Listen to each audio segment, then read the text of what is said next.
E aí galera, beleza? Aqui é o professor Fernando e hoje vamos dar continuidade ao nosso assunto sobre as revoluções do século XIX, parte 4. E nessas revoluções, hoje iremos tratar sobre a chamada Primavera dos Povos, logo depois da nossa vinheta.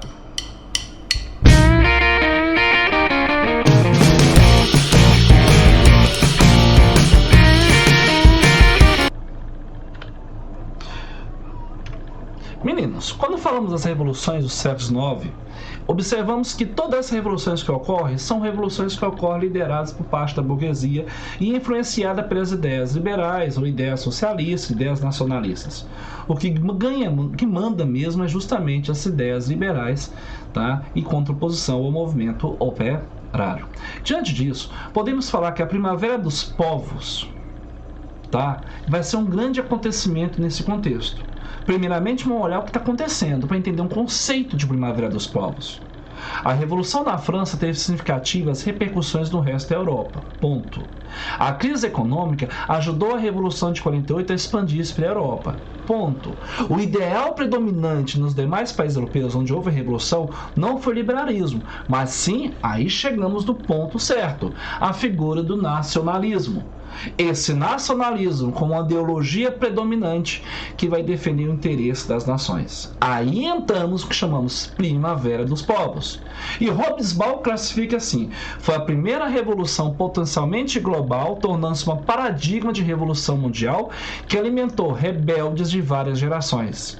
Eu gosto de falar que a Primavera dos Povos é um movimento revolucionário que se esparramou, que se expandiu para o restante da Europa, no leste europeu especialmente. Tá? Pegando o leste europeu, tendo uma França como referência. Vai que tem um aí, pessoal, o leste europeu tá ali. Tô pegando a França. França, norte, sul, leste, oeste. Tô pegando. Beleza? Não sou normal. Então você tem aí a figura dessa expansão das ideias francesas. Diante disso, podemos falar, por exemplo, Revolução de 48 nos Estados Alemães. Os Estados Alemães constituíam uma confederação, os membros mais importantes, Prússia e Áustria. Criaram uma confederação econômica aduaneira, uma união aduaneira chamada de Zollverein. Quem fala alemão aí pode falar melhor que eu, né? Zollverein. Mas é uma liga aduaneira onde tinha uma liberdade comercial de um estado para com o outro. O nacionalismo germânico desabrochou nesse contexto e se expressou no desejo de independência e união política. É o que vai acontecer em março de 48. Em fevereiro está estourando na França a Revolução. Em 48 está desabrochando na Alemanha. Tropas reprimiram grande manifestação popular na Prússia, mas o movimento se alastrou. Vários estados se juntaram aos revoltosos. Só que aí o país mais rico vai ter como mandar e reprimir tal movimento. O rei então teve que prometer para esse povo uma nova constituição, no qual os revoltosos foram então derrotados.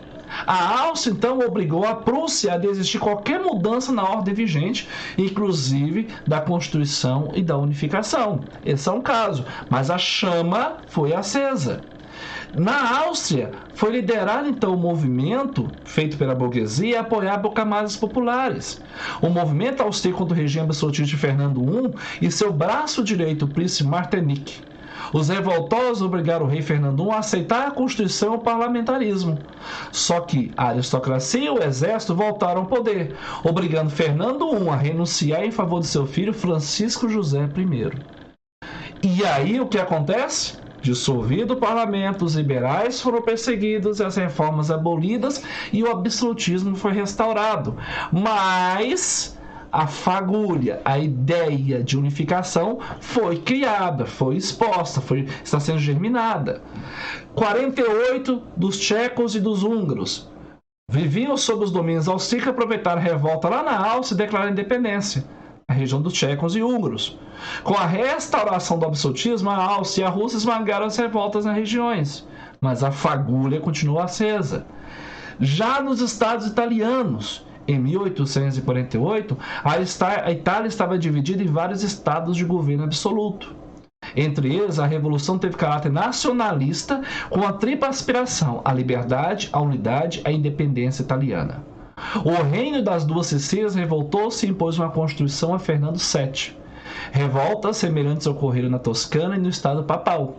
O exército austríaco forçou Carlos Alberto, rei do Império Piemonte-Sardenha, tá, a abdicar em favor do seu filho Vítor Emanuel II e sufocou a revolta com violência por toda parte. A tentativa, então, de revolução liberal dos italianos fracassou, mas novamente foi acesa a fagulha. Diante disso, vem o efeito da chamada Contra-Revolução. Um ano depois, em 1849, forças contra-revolucionárias restauraram a ordem, mas a monarquia absolutista e os direitos feudais da aristocracia fundiária haviam sido tacitamente abandonados. As revoluções, então, de 48 foram movimentos que posicionaram definitivamente a burguesia e o proletariado em campos opostos. Ponto final. De um lado tem a burguesia e de outro lado tem o operário. A Primavera dos Povos, ou melhor, as revoluções de 1848, vão preparar nas regiões da Germânia e na região da Itália um solo muito fértil para o processo de unificação da Itália e da Alemanha, que será assunto de próximos vídeos. Se gostaram, dá o seu like, compartilhe e inscreva-se no canal. Aqui é o Professor Fernando do canal História Fácil. Fui!